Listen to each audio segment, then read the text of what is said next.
आम्ही समता सहकारी गृहनिर्माण संस्थेच्या वतीनं 6/1/2025ला कलेक्टर साहेबांना निवेदन दिलं होतं की श्री गणेश विसर्जन विहीर ते सुधीर अण्णा घर या रस्त्याचं गेले 3 महिन्याखाली काम चालू झालं होतं आणि अचानक चालू झालेलं काम बंद पडल्यानंतर आम्ही समतातल्या नागरिकांनी 1 महिना आम्ही संयम ठेवला आणि काही कुणाला बोललो नाहीत. परंतु आता आमचा संयम तुटलेला आहे म्हणून आम्ही 6 तारखेला निवेदन दिलं आणि त्या निवेदनात सांगितलं होतं की आम्हाला 15 तारखेपर्यंत हे काम चालू करा, अन्यथा आम्ही अमरण उपोषणाला बसणार आहोत. परंतु लेखी देऊनसुद्धा त्यांचा प्रशासनाचा आमच्याशी कसलाही संपर्क झाला नाही.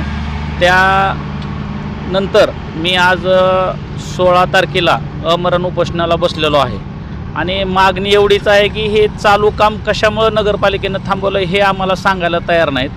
आणि हे काम थांबल्यामुळं आज सध्याच्याला इथं एका मिनिटाला कमीत कमी 4 ते 5 वाहनं जातात इथून. सिव्हिल हॉस्पिटल येतेच आहे, लेडीज सिव्हिल हॉस्पिटल येतच आहे, बाकीचे सगळे दवाखाने येतच आहेत. हा रहदारीचा रस्ता आहे आणि इथून आता आम्हाला एवढा फुफुट्याचा त्रास व्हायला लागले की लोकांना श्वासनाचे आजार व्हायला लागलेत. एकतर समता कॉलनी हे सिटीजन लोक राहतात इथं सगळेजण आणि त्याच्यामुळं इथं लोकांना एवढा त्रास होतो आहे की सध्याच्याला 20-25 वर्षाचा मुलगा जरी असला तर तो पाठदुखीचे त्रास, मणक्याचे त्रास सांगतो आहे. आणि डॉक्टरसुद्धा वारंवार आता सांगायला लागलेत की बाबा तुम्ही होता तेवढं वाहन वापरू नका, चालत हिंडा. त्याचं कारण काय तर हे शहराची झालेली दुरावस्था. आणि हे प्रत्येक वेळेस प्रशासन काय करतं की अंडरग्राऊंडमुळं विरोधक बी अंडरग्राऊंडमुळंच खापर आदळतात की अंडरग्राऊंडमुळं हे सगळे रस्त्याचं असं नासाडी झालेली आहे किंवा खड्डेमय सगळं शहर झालेलं आहे. मग मला काय म्हणायचं आहे, ही योजना सरकारी होती. जर सरकारी योजना जर होती आणि त्याचं काहीतरी अंडरग्राऊंड शेवटी खाणल्याशिवाय तर अंडरग्राऊंड होणार नाही. आणि अंडरग्राऊंड झाल्यानंतर रस्ते मंजूर आहेत, ते रस्ते तुम्ही करायला तयार नाहीत, प्रशासकीय मान्यता आहेत. मग तुम्ही रस्ते तयार कशासाठी नाहीत करायला, याचं कारण काय की हे सरळ लोकांना दिसून यायला लागले की तुम्ही सरळ राजकारण करायला लागलात.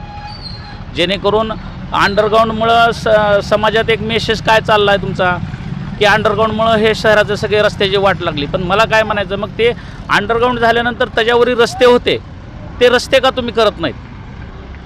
आणि रस्ते जर नाही केले तर 100% त्रास होणार आहे. मग जाणून बुजून तुम्ही राजकारण करून तुम्ही राजकारण तर करायच लागलात विरोधक, परंतु जनतेला वेटीस धरायला लागलात. परंतु जनतेला वेटीस धरण्यात तुम्हाला काय मजा मिळणार आहे? प्रशासनाकडे मागणी काय आणि काय